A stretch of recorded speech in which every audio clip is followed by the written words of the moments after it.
Hmm. All right, guys, welcome to another edition of Texans Unfiltered. We are blessed to be joined by Antonio Cromartie. David, thank you so much for taking time out of your day to talk with me today. I'm super excited to talk to you. I see a potential cornerback one. Can move very well, can play man-to-man very well.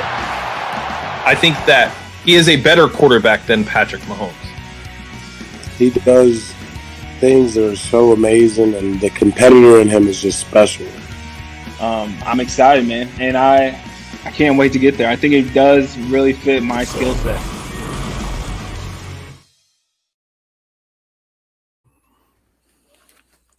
Well, how's everybody doing tonight? Welcome to Texans Unfiltered. I've got Jordan, Pat, and we've got our newest member, John B. And we're going to kind of talk about what's going on in NRG. Pat, you want to make us feel better or feel worse, or just jump right into it? It's a shit show, and it's getting worse by the day. Started off, last week? We're now 7 days into Nick Caserio being hired as the GM, and day by day, hour by hour, it gets worse and worse. We know Deshaun's upset. We know Cal McNair obviously, didn't do his part follow through on his promise to Deshaun. And there's one person behind all of it. And I know Cal deserves a fair amount of blame by this, but I think everybody in Houston knows the name Jack Easterby by now, which isn't a good thing. When you're on the operations side of football, like Jamie Roots, you're not supposed to be known to the public, especially nationwide. And so now, today, Andre Johnson, the best wide receiver in Texans history, future Hall of Famer, spoke his mind. The guy that during his time in Houston never really said much. When he did, he was, honest and open about things, but he never threw anybody under the bus. He was never vindictive towards anybody, regardless of how his time here ended. And, even post-career, he's never had a bad thing to say about anybody. And today, he stood behind Deshaun Watson and put Jack Easterby on a target, and for the whole world to see, and rightfully so. Well, I mean, just to kind of follow up on Andre Johnson a little bit for some of our younger viewers. Pat, you were telling us a story about what happened after the Innigan fight. Yeah, so everybody knows the infamous Andre Johnson fight with Cortland Finnegan. Cortland had been going at him all game, and finally Andre snapped and punches were thrown, and Cortland came out on the losing end of it, obviously. During that entire exchange and his entire walk to the locker room, Andre Johnson didn't say a single word. So for him to be angry enough to take to social media for a team that he no longer plays for, it's pretty telling. There's some obvious smoke behind all this. And the local media, I'm not going to name names, but they refuse to acknowledge it. They think Jack is, not behind a lot of this stuff, that Jack didn't have a hand in Caserio being here, that Jack didn't have a hand in Clowney being traded or Hopkins being traded or any of that. They're full of shit. Because he did. Well, John V, I'm just a little bit curious. For all you listeners out there, John V is our newest Texas Unfiltered intern. She's going to kind of help us out on the shows every now and then. She's a freshman in college. Are you familiar with the Cortland Finnegan fight? Yes. Okay, so you had heard it. Okay. Jordan, how are you feeling, buddy? Oh man, John. It's the fact it's the voice that this is coming from is the big thing. You know, we can all scream, fire Easterby. We can all scream about every single move that Joke has been responsible for hurting this organization. But at the end of the day, our voice doesn't matter as much as Andre Johnson's voice. That's just complete facts. Andre Johnson is a legend, a Texans legend, and someone who Cal McNair trusts, right? He trusted him to look and seek for advice with this whole GM head coach search. So I do hope and pray that he please, Cal, please trust Andre Johnson when he's saying this message and sending this message to you, because it's clear that Dre still cares about this organization. He still cares about this organization's success and Deshaun Watson. He doesn't want to see it go down in flames. None of us do either. And it's just at this point where it's very emotional. It's very emotional right now. And it's our favorite team, man. This is what we're passionate about. This is what we love to endure every single day. Talk about the Texans, man. And so I hope he gets the message. That's all I'm going to say. I hope he gets the message. Jordan, do you think Easterby is long for the Texans? I feel like there's an end in sight. I feel like we're nearing the end. Like, it has progressed to this point where it's getting the attention of so many former players. We had not gotten there before. So the fact that it's continuing to progress, it needs to get worse. And if this next article that is it Mike Fisher is supposedly going to write, if that does come out, because I was told by James that if that comes out, it could spell the end for Joe Easterby. And if that does come out like it should, I just don't see a world where he stays, man. I really don't. And I hope that gives faith and optimism into the Texans fans when we dearly need it. Well, there's a reason I asked Jordan first. Pat, what do you think? What do you think about Easterby? I don't think he makes it to the season. I think eventually the pressure will get to Nick. I think, and to Cal. But I think Nick, be it the smart guy that he is, will realize that his job will be a lot easier and he'll have a lot less stress on his plate if he's not having to deal with Jack Easterby being in the building. Regardless of their friendship, I can give you 30 million reasons why it'll be easier for Jack to not be here. The Texans are not ones to shy away from spending when it comes to their coaches and their front office staff. There was a point in time where they were paying for 3 GMs. They were paying for Rick, and I know Rick left on for different reasons. They were paying for Brian Gain, and they were paying Bill O'Brien. So they don't care. If there's a reason, they'll fire him. And I don't think Nick wants to have that type of trouble, and will eventually just, he'll force Jack out. And John, just get your thoughts. You think Jack's going to be around much longer? No.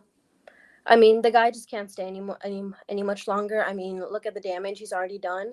A guy like him who has a job with the National Football League team, the fact that he's become a face of an organization in a very bad way can already say so much. But it's time for him to go. It's time for Cal to put his friendship aside with Jack and say, look, buddy, you're gone.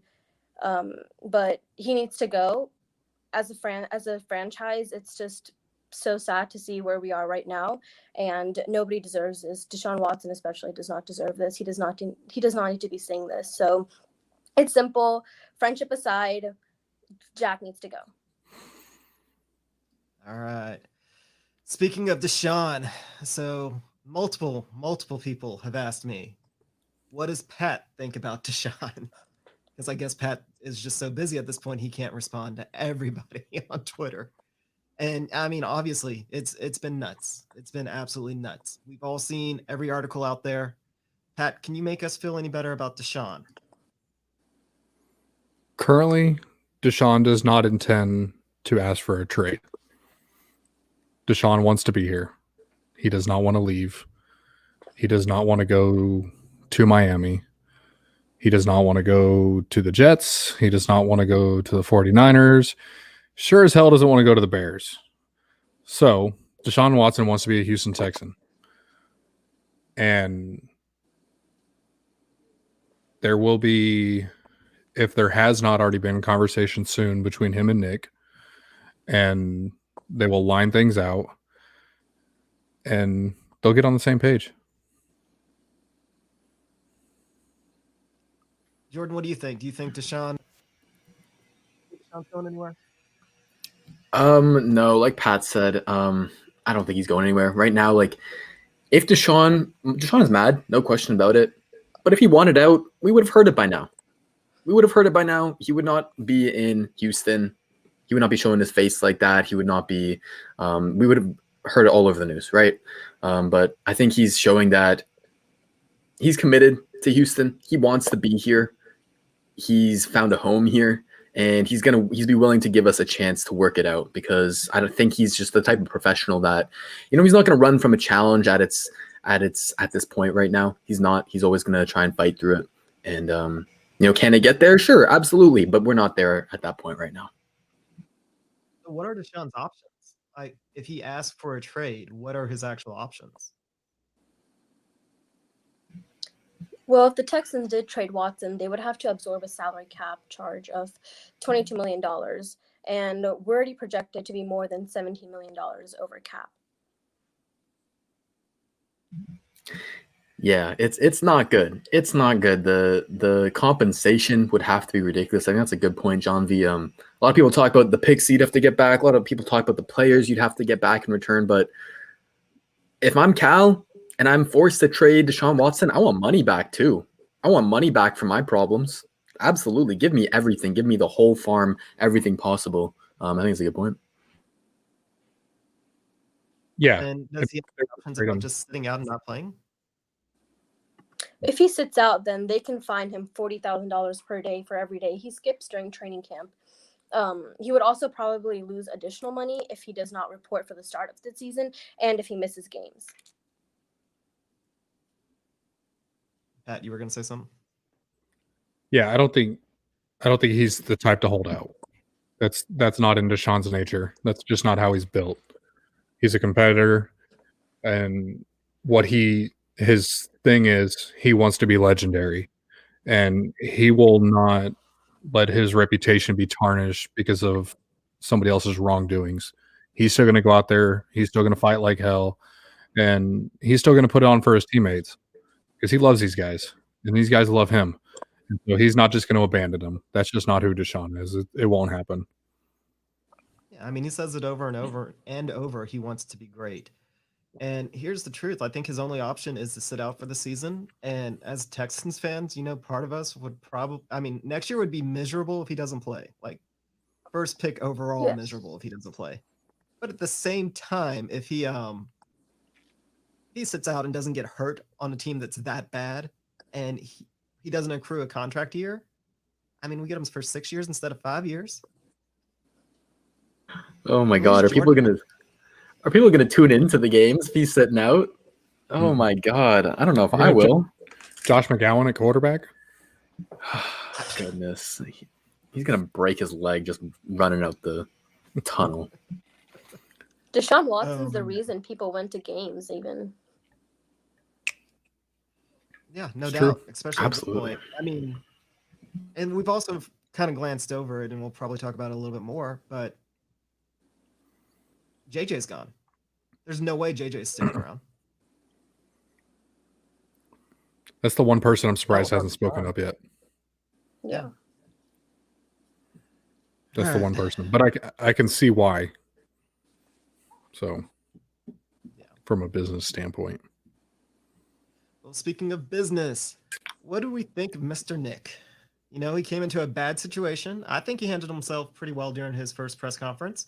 But what do we think? Do we think we have an actual adult in the room now? I think so. Oh, Johnny. Okay. Sorry. I think so. Today we just put in a request to interview Eric Bieniemy. So that means two things, right? One, it means either Nick Caserio reached out to them and was like, hey, we're going to put in a request to interview you. Or it means that Deshaun Watson's voice is being heard. Or it could mean both. Either way, it's a good thing that we finally put in a request to interview him. And it means Nick Caserio is kind of doing his job. But I'm not keeping my hopes up too high, right? We have to see the results. Pat, you go first. Yeah, no, I think one thing with Nick is he's very transparent, and we haven't had that yet in any GM.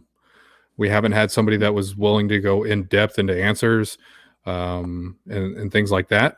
And so it was really refreshing. It was nice to hear somebody shut Cal up when he knew Cal was bombing his questions or his answers rather. And so it was, I don't know, it was just different. It was a breath of fresh air to have Nick up there. And I think Nick is going to get a lot of heat because of the situation. But I think he's the type of guy that can handle it. And so I like the hire. I really do. I don't like how it happened, but I like the person that they actually hired. Yeah, I think to kind of close this up, but I hear what both y'all are saying. Definitely, he's said all the right things. He said all the right things in his presser. He hasn't made a crucial mistake yet, so you got that going for him, But for me, I'm a man of actions, kind of over words. And like John V said, like he hasn't done let's see the results first, basically. Let's see him do more. And I think Bieniemy was a good start. Bieniemy was a good start, despite the intentions that you can debate. What were the true intentions behind that interview? At the end of the day, it was the right decision to hire Eric Bieniemy. He should have been interviewed from the start, but at least you're finally getting there right now. And so I think that's a good start. But I think it's just too early to tell right now. Let's see how he does with draft. Let's see how he does with free agency, with trades, handling our own contract situations, all that stuff. And then we'll really see what he's made out of. And Yeah, the only real thing quick, I wanted to caution people real quick because of the way their contracts are structured right now. Nick is still going to be dealing with the staff that's currently here. So Bazergan, Lipfit, those guys, the scouts, everything like that will still be here through this draft. Nick doesn't get to bring his staff in unless they're currently not under contract until after the draft. So this next 9 months, we kind of got to take it with a grain of salt on how things kind of operate, because we may not see Nick really. And I'm not talking about coaches. So I see a lot of people saying Mike Devlin. No, he's gone. Mike Devlin will be gone. The coaching staff is gone. I'm talking about front office staff. That's interesting because kind of push back a little bit where we talked about, you're saying that he hasn't done anything yet. If nothing else, he got Cal McNair to shut up. He actually answered for Cal. He didn't let Cal talk. He took control of that press conference and actually stood up like a leader. And I mean, obviously Cal's not a leader. And if Nick actually comes into that role, and I mean, that's something, that's a start. It's not saying that, he's going to be a great GM, but at least he's done a little something.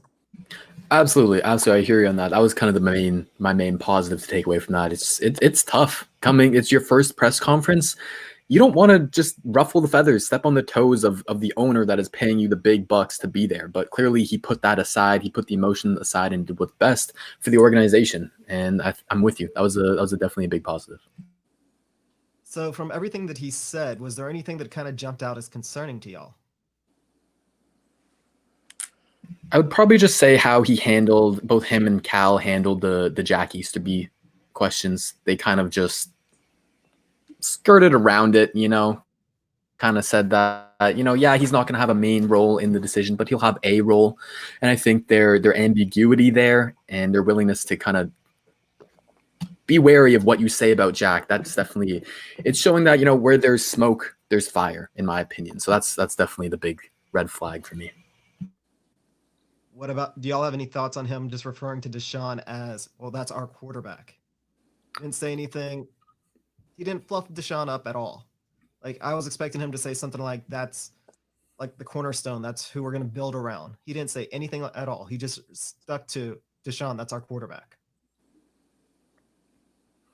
No, because if you think back to what he said about JJ, when he said Deshaun, he sounded a lot more definitive, because when he referred to JJ, he said we have to do what's best for the team. There was no, we want JJ here, I admire JJ, any of that. It was, we have to do what's best for the team. So I think the writing's kind of on the wall of what's going to happen with JJ. But to me, he sounded a lot more definitive when it came to Deshaun. Yep. Same with me. He seemed Nick sounds like he wants Deshaun to stay. He's going to do everything he can, but again, we're just going to have to see. He can talk all he wants, but is he actually going to make it happen? Fair enough. Well, we're going to keep talking about Nick just a little bit more. A report came out this week that we actually had Khan all but chosen, signed. We were writing up the contract, everything short of a signature until, the snake did his snake things and we ended up with Caserio. Granted, there's a lot of people out there that think us pulling off Caserio is actually kind of a coup. Like, this is a very good hire that he'll be a better GM than Khan would be. Jordan, what are your thoughts? Do you think he will? For me, it's too early to tell. I personally would have preferred Omar Khan over Nick Caserio because he doesn't have the Patriots label. And I know we're sick of saying that and sick of complaining about us being the Patriots South, but it's a fact. Like, Bill Belichick is the shadow GM of the Patriots. And so when you have a guy who has the final say over all those decisions and you're comparing it to a guy who you actually hired, is it that different from the whole Andy Reid, Eric Bieniemy argument where you don't truly know how much Eric Bieniemy is responsible for?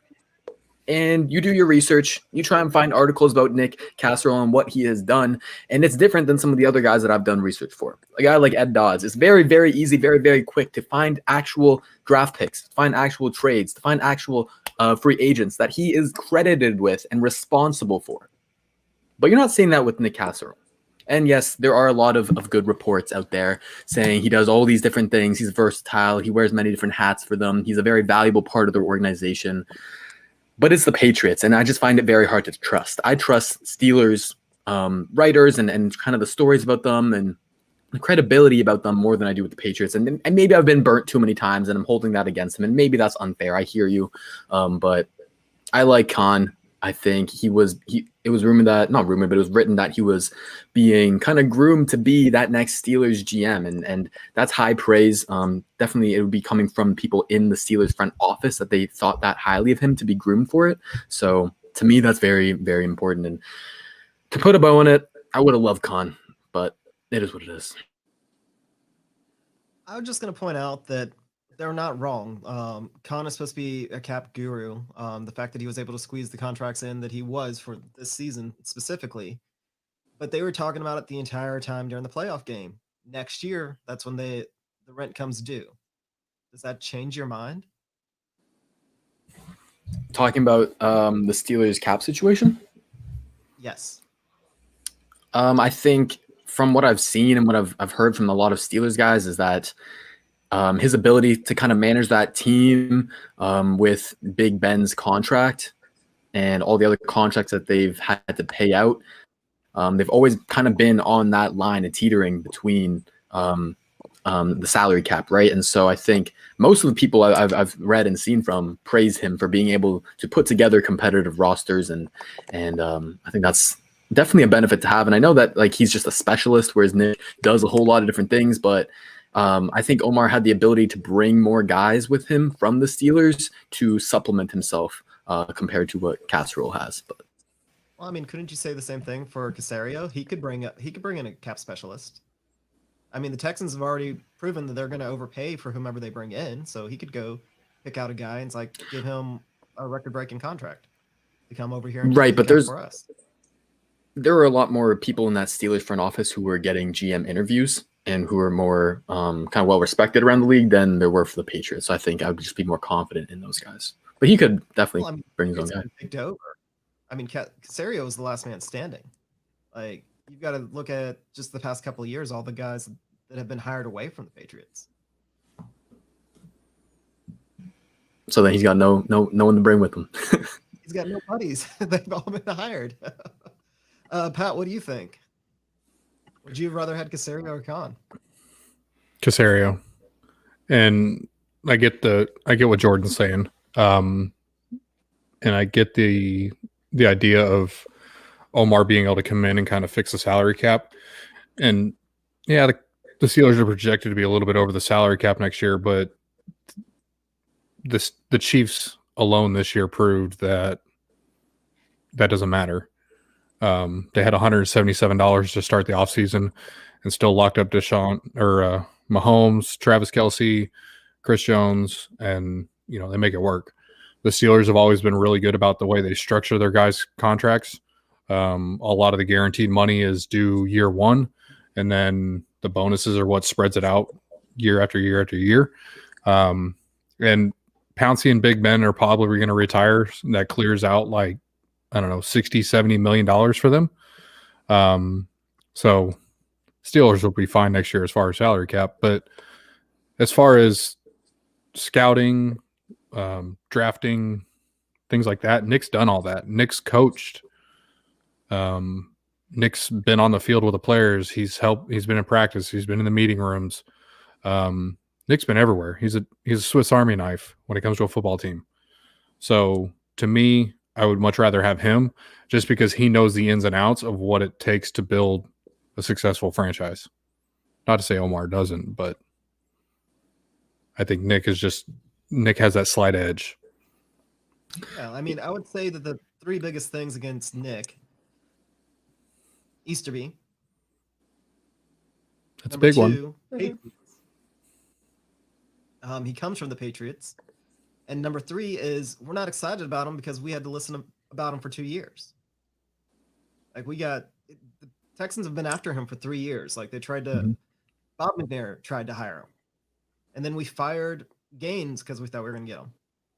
And now we finally get him. So we're just tired. That's an old name. There's nothing exciting there. But I mean, Caserio has a pretty hefty resume. I mean, yeah, you can nitpick all these guys, but I mean, he's got a pretty good resume. I mean, everything from working as a coach, like working with the wide receivers, a scout, actually still having the headset on during play calls, like with the offensive staff. Like, I mean, that's impressive. Like, he's got to understand the player side as much as the business side. And I mean, I guess ultimately we'll see, but I don't think that he's a horrible. If it wasn't for the Jack Easterby situation, I would actually probably be very happy about Nick Caserio. The problem is Easterby pissing off all the players. John V, what do you think? I'm just gonna go off of what you said, just because I agree with what you just said. I don't think we were mad about the Nick Caserio hire. I think we were mad about the way it unfolded and how it happened, right? Again, just the 3 big things: Patriots and Jack Easterby, right? Basically, Nick Caserio kind of knows how to do everything. He's experienced and he's learned it all, right? But he's learned it the Patriots way, and I don't think Houston wants to see Nick Caserio as GM just because of the Patriots background and the Jack Easterby name. So in my opinion, I would rather have Omar Khan. He worked well with Kevin Colbert, and he was with the Steelers for a very long time, and he did a great job there. So to me, it was like a 50-50 thing, but if I had to pick, I'm going to go with Omar Khan. All right. Good deal. Well, speaking of big decisions and Nick Caserio's press conference, one of the comments that he said when asked about JJ is you got to take into account scheme. You got to take into account contracts and team situation. He did not make a definitive statement about JJ. We kind of talked about it for about 2 minutes last week. Get a little deeper thoughts out of you. Pat, do you think JJ is gone? And if you think he's gone, what should we expect in return? I honestly think it's going to come down to they try to facilitate a trade on his behalf to a destination of his choosing. But in the end, I think it boils down to the fact that no one's going to want to give up a whole lot for him. I think people are going to be maybe a little disappointed in the compensation for him, but I think in the end the franchise will do him right and let him go to a team of his choosing, and they'll they'll part ways. So I can't see him being on this team next year. Jordan, what do you think? Yeah, me neither, unfortunately. And I've said it before, but I think the situation to get J.J. Watt to stay, everything needed to be perfect. It needed to be the perfect GM hire. It needed to be the perfect head coach hire. Jack Easterby needed to be out of this organization, and the culture, the identity needed to be shifted like Deshaun wanted. Everything needed to be perfect to sell J.J. Watt on this kind of quick turnaround to get him back into contention. Because at the end of the day, he wants to win. He's not leaving. There's not thoughts of him leaving Houston because he hates Houston, because he hates Deshaun Watson, right? He wants to win. That's what it is at the end of the day. He's a competitor. And it doesn't seem right now that they're able to sell him on that situation, at least from my eyes. So I do agree with Pat that unfortunately he's going to be gone. And I think, the best that we can hope for is maybe a second and a third, but likely maybe a second and a fourth or a fifth. That'd be my best bet. Is there any coach that you could see us bringing in that JJ would continue to fit their scheme? Because we've now lived with multiple defensive coordinators that have adjusted their scheme to fit JJ's skill set. Obviously, you can't do that anymore. JJ's not that player. So is there a coach out there that he still fits with that you think JJ would be excited to play for? I think the number one guy is hands down Robert Saleh. I mean, the players love him. You hear that from Lonnie Johnson and Charles Omenihu. That's their guy. They want the defensive leader. I would assume J.J. Watt wants the same thing.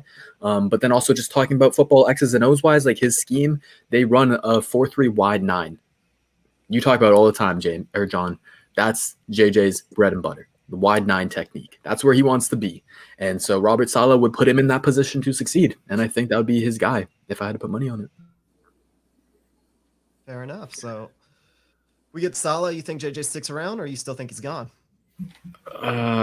If Jack Easterby's fired, then you'd start to think about it, but I don't think so. John V, do you think JJ sticks around? No. This is the only franchise JJ Watt has ever played for, and he's done so much for this city. I just want to also point out, he's never actually said the words, "I want to be released" or "I want to trade from the Texans." Instead, he said quotes like, "I'm not looking to rebuild. I want to go win a championship." And neither of which the Texans are in a position to do, as J.J. Watt is entering probably the final years of his NFL career. So, no, I don't think he's going to stay, even if we get Robert Saleh, which I really don't think is going to happen at all. So, no, I honestly want J.J. Watt to leave because he deserves to win a championship, as much as I hate to say that. I don't want him to leave, but he's going to have to. Yeah, I think we're all in agreement. I don't know what the compensation will be. Honestly, when Pat said when Jordan said a second and a fourth, that was actually more than I was expecting. When Pat said that we shouldn't expect that much for JJ, I'm expecting like third or a fourth round pick. Just like that's it. And that's only it. JJ, I mean, he was fine, but wasn't spectacular this past year. So I don't know. I'm scared. I don't think he'll be back. And I don't think we're going to get anything that's going to make us happy.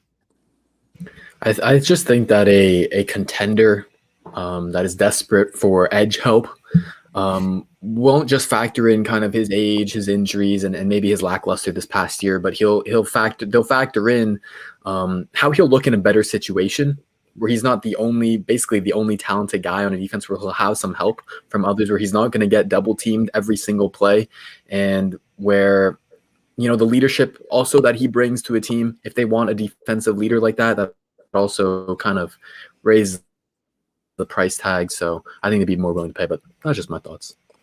Yeah. Pat, you didn't really give us a hard projection on that. What do you think? What do you think JJ would go for?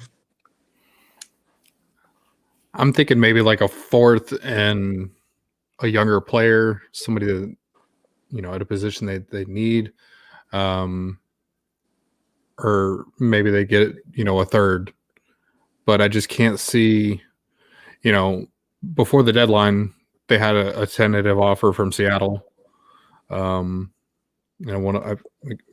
I can remember properly, I think it was a second in 2022 and a third this year. But then Seattle ended up going and getting Dunlap from Cincinnati. And so I think that they would have gotten the best package if should they have moved him at the deadline last year.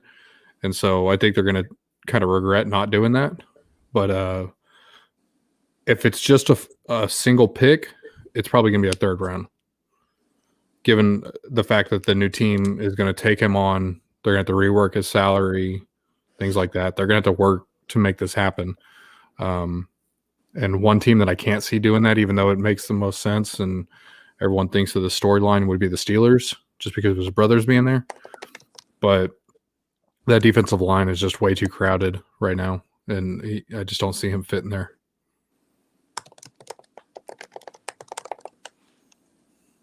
Alrighty. Well, we had a lot of things actually going on today. Prior to the tweets, the past 2 days, Nick Caserio has actually started being the GM of the Houston Texans. He's actually been out there putting in requests for coaches to talk to. John V, do you have the list of who all we've done a request for? Yes. So as of now, we have requested Joe Brady, Matt Eberflus, but he has turned down the interview with Texans. We have Arthur Smith, Leslie Frazier, David Cooley, and Eric Bieniemy. So what has happened with Arthur Smith? Pat, do you have any idea? I got no idea. I know he's kind of made the rounds today. He had a few interviews today. I have a feeling that we'll know in the next day or two whether he's going to interview or has interviewed with them. A lot of the dates have actually, all of them have stayed quiet until they've actually happened. So I think that's one thing that we need to, keep in mind, is that when Caldwell and God, I can't remember his name now, the guy from Cincinnati a couple years ago, Marvin Lewis. Yeah. When they interviewed, it was just out of the blue announced by the team. So I think it's going to be, if he does interview, they'll announce it and go from there. But I would think that one's still on. From the guys that Caserio has obviously added to the list, including Bieniemy, are y'all excited about anybody? Obviously Bieniemy, but to speak to the other two guys, not really. It is interesting. I've seen the theory floated out there that's very interesting that Castro interviewed these two guys who've had experience working with Eric Bieniemy right before the Eric Bieniemy interview dropped. You know anything on that, Pat? Yeah, I think that kind of makes a little sense, that maybe it was just an in-depth vetting process on Nick's part. But we haven't seen that he's actually interviewed them yet, that he's just put in the request. But that doesn't mean that there hasn't been, back channel conversation with agents and stuff like that, where he can get more information and kind of make a definitive decision whether he wants to interview Eric. And so I think that all kind of just plays together, and we just got to kind of see how this unfolds. But I like that theory, and it definitely makes sense. Do you guys think that Eric Bieniemy is going to accept our request after he's seen he wasn't on the initial list? He didn't have our initial interest, but now that shit's hit the fan, now we're coming crying to him. Do you guys think he will accept the interview request? Yes. Yeah, I do. Yes. Because of Deshaun Watson. And also, remember, McNair said from the beginning he was going to hire a GM first and let the GM hire the coach. Well, now he's got the GM, and then their GM now has the power to hire the coach. It's not even the same search committee. It's not the same anything. This is all Nick Caserio is doing. Regardless, the worst thing that'll be possible if it's an interview just to make Deshaun feel better, that's trash. And I hope that that's not true. I hope that Caserio had serious interest in Bieniemy. Bieniemy has issues. There's a lot of issues surrounding him. However, he has earned the right to be legitimately looked at as a head coaching candidate, like he has. So hopefully they take a look at him. It's a serious look at him, and then they can make their decision and keep Deshaun in the loop. because I think ultimately what it's going to come down to is finding the coach that hits it off the best way possible. And whether or not that's Bieniemy or Joe Brady or whomever else has been out there and floated around, they've got to get them in the building and they got to get them talking to find out. As long as Deshaun is happy, we are happy. That's kind of the theme, I feel. Do you guys think we'll put in a request to interview Robert Saleh? I would think so, and I would hope, but I wouldn't put anything. It's just one of those things that does Nick's idea of who he wants line up with who Robert is. And we've heard Cal say that they want an extrovert. They want this guy that's going to give a speech and his guys are going to want to run through a wall for him and stuff like that. And to me, that's Robert Saleh. That's not Cully. That's not Leslie Frazier. Those guys are more of the professor and talking and teaching type of people. Brian Dabble, Eric Bieniemy are that guy that Cal described. Yeah, I think also that the Texans, I think they're kind of on board with the idea of getting an offensive guy. I think that's why you see all the early interest in Joe Brady, Arthur Smith, and now Bieniemy. I think they took a look at Eberflus because I know people are going to bring that up, say, oh, he's not an offensive guy. But I think that's just more of they've seen so much of what he's done with the Colts, so it's definitely worth getting a look. But no, I don't think they're going to interview Saleh either. Yeah, I think at this point, if they're going to interview Saleh, it would come out.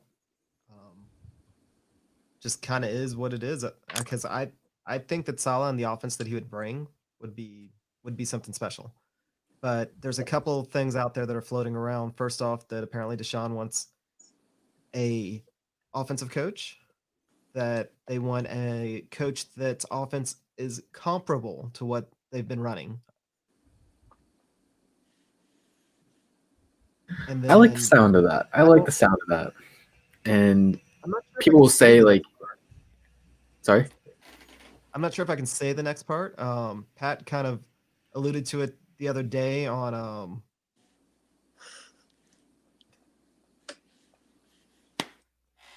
so if you're listening on the podcast, Pat is pointing to the story to the picture of Andre Johnson and I got to sit over Watson here for the rest of the podcast. They're at the game together right now. They're talking. So I mean, we can all put that 2 and 2 together on that. Pat, what was the other thing you said that they were looking for in a head coach? They want an extrovert. They want a guy that's going to give a speech, that's going to run through a wall. No, the coach isn't going to run through a wall. The players are going to want to run through a wall for him. And, they want those things. And I think that narrows it down. That's coming from Cal. We don't know exactly what Nick wants. But I think, Cal obviously has said that he's going to have final say on this. So I think that kind of narrows down that list of who they're eventually going to look at. Can we talk about what you brought up in Slack about what Nick was looking for?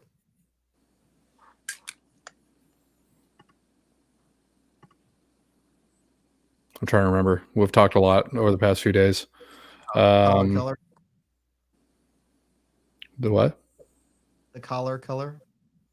Oh, the white collar type of guy. Young, speaks well, but is going to be set and have a definitive process and know the direction that he's going in. And so, again, I think that narrows down the list of people of who they're going to look at. And to me, that's Joe Brady, that's Robert Saleh, Brian Dabble, Eric Bieniemy. Maybe Brandon Staley. Maybe. So based on their wish list of what they've said they've wanted in a coach, and a guy that's a motivator, a guy that is articulate, a guy that pays attention to details, that's offensive minded, that is going to bring an offense that is comparable in the way that it attacks defenses. Who do y'all think that they're going to bring in as our coach? Who's your prediction at this point? At this point, money, my bet, I'm going to the casino, putting it in on Joe Brady. He's the guy. And y'all know, I don't like to say that. I don't want to say that, but I think that's who it's going to be at the end of the day. You list off all the qualities that you guys are talking about. He's young, offensive minded. He talks well, all that stuff. White collar guy, and I see it. I see it with Brady a little bit. Do I think he's the guy to give a speech and rally the troops and create a buy-in? No, but he can grow into that. I think that's something that's a leadership quality that we can't always see from behind our computer screens, but they can kind of get the sense of that in an interview. And the fact that they've leaked that he killed the interview, just like they leaked that Caserio killed the interview, that spoke a lot to me. And I still think he's their guy. John V, do you have any predictions?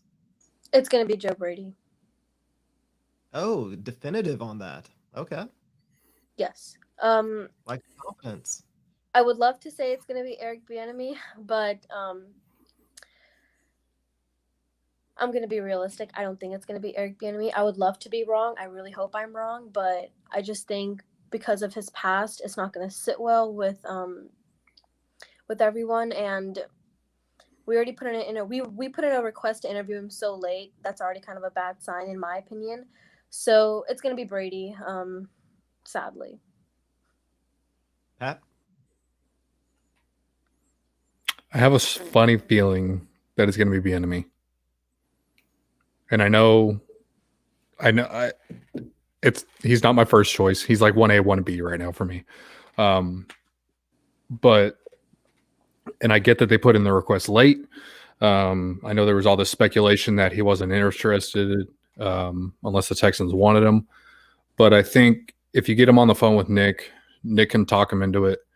And they can work things out. And then nobody can hire him. Nobody can hire him before the Texans can interview him. So they have an advantage right now.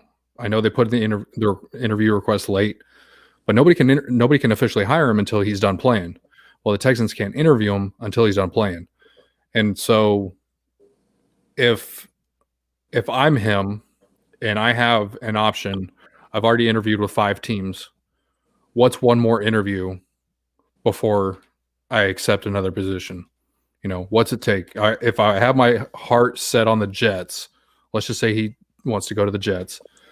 Oh, wait, they haven't fired Gase yet, have they? The Eagles. Let's say he wants to go to the Eagles. Okay. What's has he? I've lost track. Okay. Yeah. So say, yeah, you're right. Yeah, you're right. You're right. So say he wants to go to the Jets. That's right, because they've already interviewed. Say he wants to go to the Jets, and then at the end of it, he's like, all right, let me interview with the Texans. Let me see what they have to offer, because who knows? Texans may blow him away. And so I think he would be doing himself a disservice by not taking the interview and not listening to Nick and not making his pitch. So I think it's going to be Bieniemy. Okay. Why do you think Bieniemy struggles in interviews? I don't think that it's that he struggles. I think that maybe he comes off as a little brash. I've heard that he uses a little bit of colored language. He might swear here and there. But to me, that just shows passion, And Bill O'Brien. Exactly. That guy cusses at fans. So if you're cussing in interviews, what's the big deal? You're behind closed doors, nobody sees it. So I don't think that it's that he interviews bad. I think maybe he gets nervous, but I don't know. I don't buy that narrative. Yeah, I don't either. And the one thing that I heard is that he seems like he's a bit quiet in the interviews. And to talk to your point, Pat, like that seems like more of a nervous thing to me. He's quiet in the beginning, but then he kind of opens up throughout it. And so that could be a little bit off-putting. Like your first impression, that's everything, of course. So, but I'm with you. I'm not really buying it because we're seeing a lot of mixed reviews from the same damn team. We're seeing from the same damn team, the Falcons, that there's some good, some bad. So I don't know. I'm just tired of the he said, she said. Yeah. I actually kind of agree with Pat. I 2 days ago, well, actually not even 2 days ago, last week, I would have guessed it would have been Brady, especially with all the smoke around it. But I think a couple of things. I think that Deshaun's not going to give Brady a fair shake. Quincy Avery has already laid out all of his reasoning that Brady's not ready, that you can find another coach that can come out there and implement Brady's system. And just go read Quincy Avery's tweets. I mean, it's all out there. And Deshaun and him are tight. So I don't think that Brady's going to get passed on by Deshaun. And I think that Caserio actually had enough concern in his voice when talking about Deshaun that if Deshaun vetoes a coach, he's not going to push him. So I think Brady's out. I could be completely wrong. Wouldn't be the first time. And the way that our coaching search is kind of going, kind of slow, it's going to either be Bieniemy or somebody that we just haven't heard of at all. Like, it's just going to be somebody surprised. Brandon Staley, come on. Please send the interview. Send All the right, I request. just want to remind everybody, if you like what you're hearing, please click subscribe. It's in the bottom right corner. We are here every Tuesday. You can also find us everywhere that podcasts are found. We're on Spotify, we're on Apple, iTunes, all the good places. With that little break, Jordan, you got your questions? I am pulling them up right here. You guys can always hit me up on Twitter at Texans_thoughts. You already know. Let's see. Oh, we got a lot of questions today. We got 31 questions today. Definitely can't get to them all, unfortunately. But I'll answer the rest of y'all on Twitter.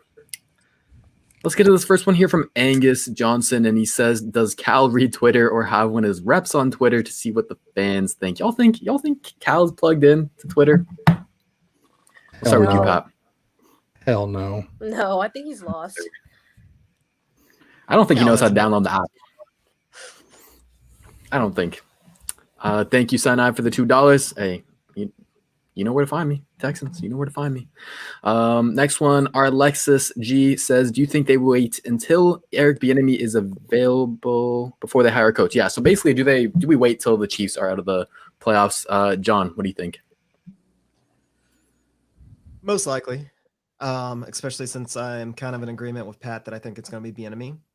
Just because the way that everything's been made a huge mess. And honestly, I think if that's the one way that Jack Easterby actually saves his job, if it's Bieniemy. I forgot to bring up that point. So I think they wait unless somebody absolutely blows them out of the water. And right now there's no interview requests in, so who's going to blow them out of the water? Ooh, you think EB saves Jack? Is that what you said? I think so. Oh, damn. That is interesting. I think that is the compromise that Nick Caserio makes with Deshaun. I am completely pulling this out of my ass, so it may not happen. But as I kind of think about it, it's like, how would Jack save his job? How would Nick massage that because he seems so bonded to Jack Easterby? Hire Eric Bieniemy. Interesting. You think Jack would do that? Really? He's apparently that tone deaf already. I mean, he sits there and he talks about servant leadership and he's here to serve the team and all that. If he was truly bought into that, he would have already put his resignation in. But I agree. This is his only chance at personnel. If he loses this job, he's not going to get another job in the NFL where he's anywhere near personnel.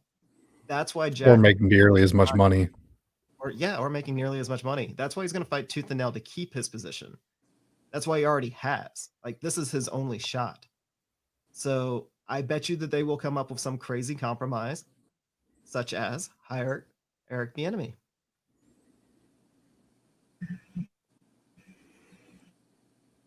Am I frozen still? Okay, I think I'm good. All right.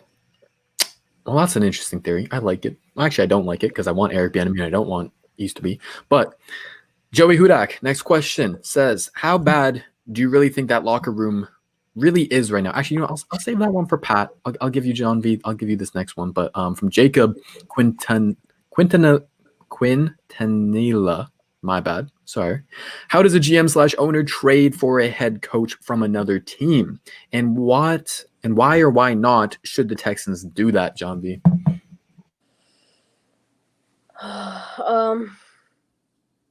I'm not going to be the one to answer this question. Okay. I don't see Basically, it. basically, would you like the Texans to trade for a head coach? It's a yes and no. I'm gonna be super strict with that. Yes and no. That's fair. That's fair. Because it could either end up really well or super terrible. You're not gonna get something in between for that. Yeah, I've seen some people float the rumor out that the Texans are trying to trade for Bill Belichick, and that would be wild to me. I don't really believe that happening, but hey, Are you for real? I know we have crazy people coming out of the woodwork right now that are trying to tell us all sorts of things, but that one's new. That one is definitely new to me. yeah, I'm not a fan of giving up any more in draft capital because they talk about like why or why not should we trade it? We're already lacking draft capital and likely take like for a guy like Bill Belichick, like they're gonna want first round picks. Yeah. And we're already devoid of that, so I'm good. I'm good on that. But let's get to you, Pat. Joey Hudak says, how bad do you really think that locker room really is right now? I know you can't say everything, but from what you can tell us, how bad is it, Pat? It's pretty bad. I alluded to it last week on Tuesday. I said that, they're on the verge of losing this locker room and they don't even have a head coach yet. Well, I think you saw the starts of them kind of voicing their frustrations today. Obviously, everybody knows about Andre's tweet, but then you start to see the retweets and likes across the different platforms on social media referring to that tweet. DJ Reader, Dwayne Brown, Jadeveon Clowney, a couple former players, but then you have Justin Reed, Jordan Akins, current players showing their support for that statement. And so to me, that speaks volumes that, yes, I know they haven't come out publicly yet and said it by themselves. But I'm sure behind closed doors, their voice is being heard and they're not happy. They don't, when your franchise quarterback is upset, you start to question your role with the team, because if they're willing to screw him over and not listen to him and lie to him, it's They're gonna do it to you. It's 1,000 times easier for them to do it to you because you're not nearly as important as he is. And not saying that they're not important, but when you talk about like the level of how they contribute to the team, Deshaun Watson's up here and the rest of those guys are down here. And I'm not trying to talk down on them, but they're not at that level yet. So I hope everyone on the damn team likes Andre Johnson's tweet and retweets it. I want them all to say it. All right. Yeah, I mean, if you're paying attention, it's not subtle. It's out there. Like I mean, granted, I know most of y'all have better things to do than stare at everybody's Instagram and Twitter all day, but what's come out about Jack Easterby is beyond damning. Beyond damning. That Sports Illustrated article, horrible. Like criminal allegations in there. I can't wait. I'm checking my watch for this damn next article to come out by Mike Fisher. Let's get on to the next couple questions here, and then we'll wrap up the show. We got one from Sad H-Town fan, and he says, do you think Joe Brady will be able to sell Watson? Basically, will Joe Brady, because it's rumored that they're going to have their talk, will he be able to sell to Watson that he is the guy for the Texans' future? John, what do you think? I think if they actually have the conversation, everything that I've read about Joe Brady, the breakdowns that I've watched of Joe Brady's offense, I think that if him and Deshaun get in the same room together, they're going to geek out together. Like, I think that's what's going to happen. Like, that's apparently the impact that Brady has on people. Like, he's a kid, especially in NFL coaching circles. They look at him like he's a kid, and then he starts talking, and it's just like everybody's like slack-jawed. Like, there's not a lot of guys out there that have that touch of genius. And if he legitimately has that, okay. Granted, I'm still a little bit afraid of going after guys that without anything proved, because again, it just goes back to the Rams. Like, we talk about McVay and how much of an offensive genius he is, but they're advancing right now because of their defense and just a well put together team. Like, I don't know if Brady has that eye for coordinators that McVay did. But I think that if he and Deshaun actually sit down and talk and they just talk offense, there's a very good chance that he becomes our coach. Yes. That's a good point. That's a good point. All right, I'm going to ask this one question of my own. Do you think it's easier for we talk about Jack Easterby as this kind of master puppet master, right? And do you think it's easier for him to kind of control and manipulate a younger, more inexperienced head coach like Joe Brady, who maybe hasn't been in the league for that long, versus someone like in Eric Bieniemy, who has 20 plus years of experience? Would you guys say that it's easier for Easterby to kind of manipulate the younger guy? I guess we'll go with you, Pat. Yeah. But I think if you have a guy like Joe Brady that seems to have his wits about him and seems to be intelligent enough that he's not going to let Jack pull a fast one on him and essentially back him into a corner. I don't think Joe's that type of guy. He wouldn't have gotten where he is so quickly if he was easily manipulated. So I hope you're right. John V, what you think? Yes. I'm sure Joe Brady's seeing what's going on right now in Houston, so I'm sure he's formed his own opinions and has his own thoughts and stuff. So I feel like if Jack were to try and pull a fast one on him, Joe Brady would put an end to it, and the situation would escalate even more and become even more worse. So yes, he could try and do something, but I don't think Joe Brady's dumb. He'll try and stop it. Okay. End with you, John, and then that's it for me on the questions. This is kind of a touchy subject, I think, because I think it matters more on the type of faith that they have. Not whether or not they're Christians or not, but whether or not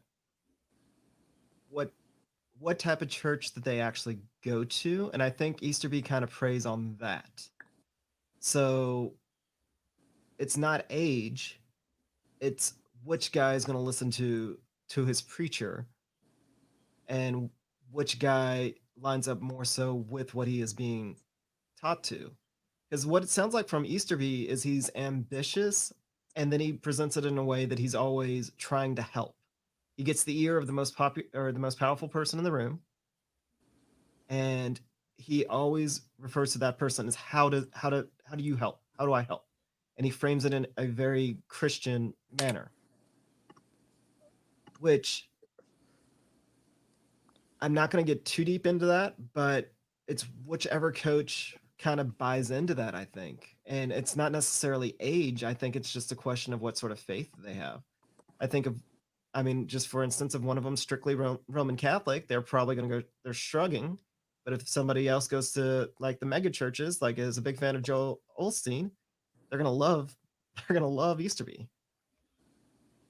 Yeah, sorry, you go. You finish. I was going to say, granted, I think all this negative social media, and I think that the players' impact will actually make a bigger difference than anything. Like, I think if they actually get in there and talk to the players, I think that'll help them build walls against Easterby. That's a good point. That's something I haven't really thought about. But yeah, my whole thing was basically just the less experiences that you had, the less you know, the less you can kind of dictate and see like what people I can trust, what qualities in a person kind of show you that they could be untrustworthy or if you should want to trust them. And so I think that's just something that you gain throughout life, meeting and seeing more people in the NFL. But I hear where y'all are coming from for sure. I hope he does not pull a fast one on them. I hope Joe Brady's able to shove Easterby aside and move on from him. But thank you all for the questions. I'll get to the rest of y'all on Twitter. All right. Pat, did you have anything else you wanted to share? I did. And so I say this for now, but I wanted to kind of fill everybody in on how things unfolded last week. And so Sunday,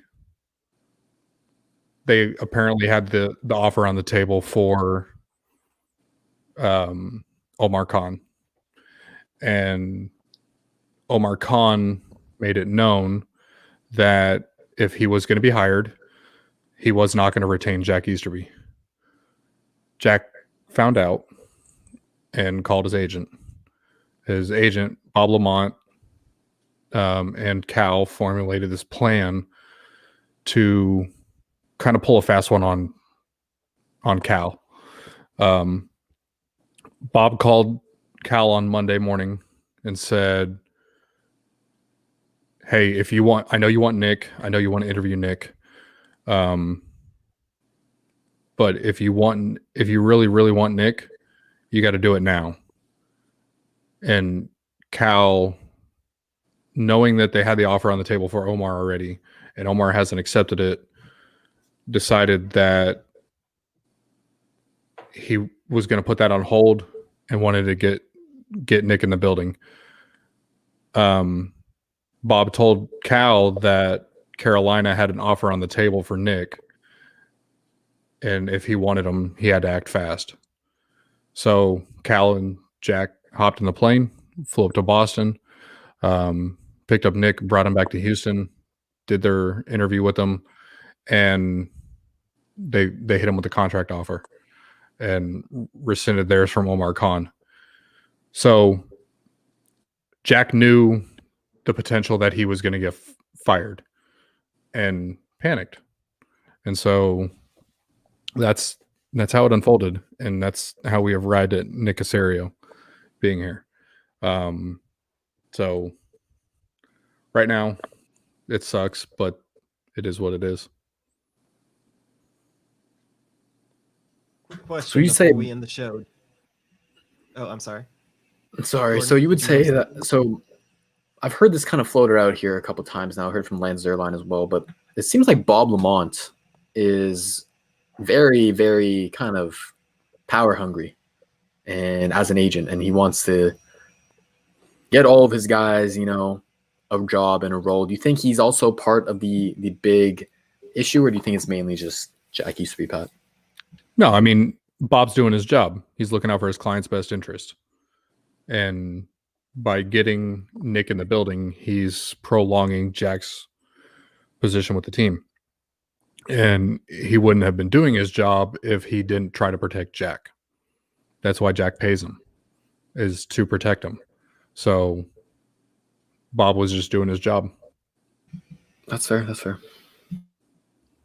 So, do you think that us pulling the contract from Khan, is that going to have negative ramifications on the franchise?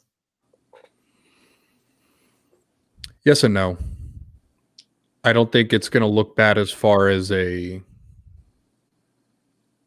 looks bad as far as like you're dealing in bad faith type of thing. That Omar knew and was getting ready to accept a contract and getting ready to come work for this team. And it's kind of like the Josh McDaniels situation a few years back with the Colts. You've got this offer on the table, everybody's in agreement, it's going to happen, and then it's pulled out from underneath them. So yeah, I think it'll make people a little weary of how things are operating. Long term, I don't think it'll affect anything. All right. Well, that's a fun way to end the night. Oh man, craziness. Well, at least they're making our jobs fun. At least, right? I mean, look at all the things we get to talk about. Look at all the interactions we get to have with people. I mean, this isn't boring. This isn't us sad sack doing a state of the or doing a post-mortem on the season. We're not sitting here just complaining about how bad it's the season. At least we have a lot of drama to talk about, if nothing else. All right. Well, I want to say thank you to everyone that's listening. Thank you for John V, Jordan, and Pat for being on the show. As always, I am very grateful for every single one of y'all. And we will see y'all next week.